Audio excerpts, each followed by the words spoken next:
আসসালামু আলাইকুম everyone, I hope সবাই অনেক ভালো আছেন। আজকে নিয়ে আসলাম দারুণ মজার চেলা পাতা মাছ ভুনা রেসিপি। তো এই মাছটা আমার বাসায় প্রথম এবং আমার লাইফে এটা আমি প্রথম দেখেছি এবং খাবো।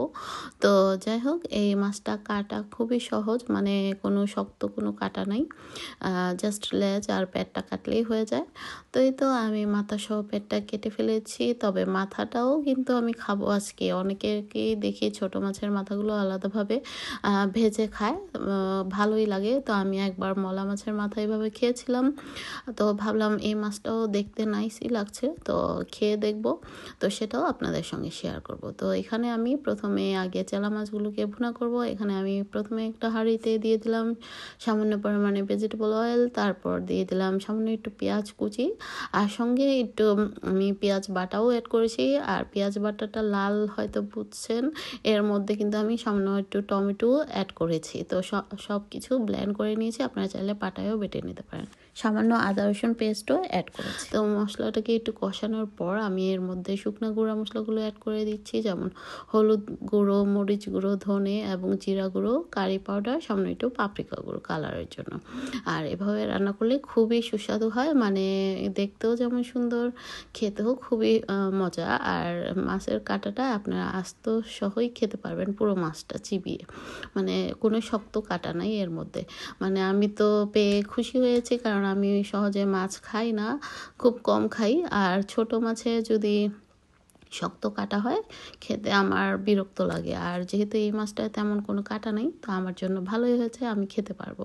তো আমরা দুজনের জন্য সেই অনুযায়ী নিয়েছি, আর এক এক প্যাকেটে খুবই কম করে থাকে। তো যাই হোক, আমি এখানে আজকে 1 প্যাকেট রান্না করছি আর 1 প্যাকেট রেখে দিয়েছি।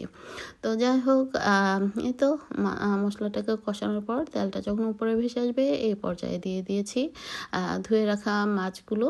আর মাছগুলো দেওয়ার পর সঙ্গে আমি কিছু ধনেপাতা এবং কাঁচামরিচ, আর ঝোলের পরিমাণটা যে যেরকম রাখতে চান সেরকম দিয়ে দেবেন। অনেকে একদম শুকনো শুকনো করে খায়, তবে একটু ঝোল ঝোল রাখলে আমার কাছে খুব ভালো লাগে।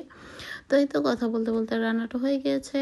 তো মাছটা তো রান্না হয়ে গেল, তো আমি এটা ভাত দিয়ে খেতেও বসে গিয়েছি। তো মাছের মাথাটা কিন্তু এর আগেই করেছি, তো এটা ভাবলাম যে আপনাদের সঙ্গে শেয়ার করি। এই ভিডিওটা যদিও আগে করেছি, তো পরে অ্যাড করলাম। তো আশা করি আপনাদেরও ভালো লাগবে, কোনো কিছুই বাদ যাবে না। সেই মাছের মাথাগুলো বলেছিলাম না যে ভাজি করে, আজকে মাছের মাথাগুলোও খাবো।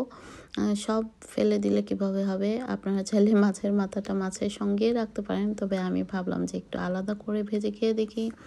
তো সেই অনুযায়ী কাজ। তো মাছের মাথাগুলোকে খুবই ভালো মতো পরিষ্কার করে, তো এভাবে হলুদ লবণ দিয়ে আর সঙ্গে একটু মরিচ গুঁড়োও অ্যাড করেছি, দিয়ে খুব ভালো মতো কুরকুরে করে ভেজে নিয়ে এর সঙ্গে ভাবলাম যে একটু পেঁয়াজ কুচি, কাঁচামরিচ কুচি এবং দিয়ে দিলাম ধনেপাতা কুচি, আর সামান্য একটু একটু করে যেমন হলুদ, মরিচ, ধনে এবং জিরা গুঁড়ো অ্যাড করেছি।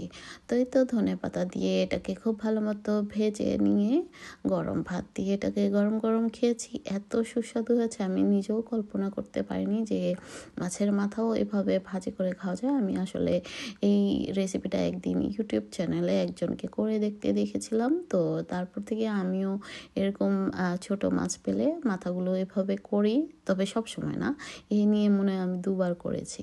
তো যাই হোক, ভালো লাগলে আপনারাও খেতে পারেন। আর ভিটামিনে ভরপুর থাকে ছোট মাছের মাথা বলেন, পুরো মাছটাতেই। তো এভাবে আপনারা চাইলে খেতে পারেন, বা আপনারা একসাথে মাছের সঙ্গেও রেখে দিতে পারেন। হয়তো দেখতে খারাপ লাগছে যে মাছের মাথা আবার এভাবে কেউ খায় নাকি, তবে খায় না, আমিও খেতাম না। তো আমি ওটা দেখার পর থেকে আমি এখন আজকে আবার করলাম, এই আর কি। তো খেতে কিন্তু খুবই সুস্বাদু হয়েছে। তো আজ এ পর্যন্ত, আল্লাহ হাফেজ, থ্যাংক ইউ ফর ওয়াচিং।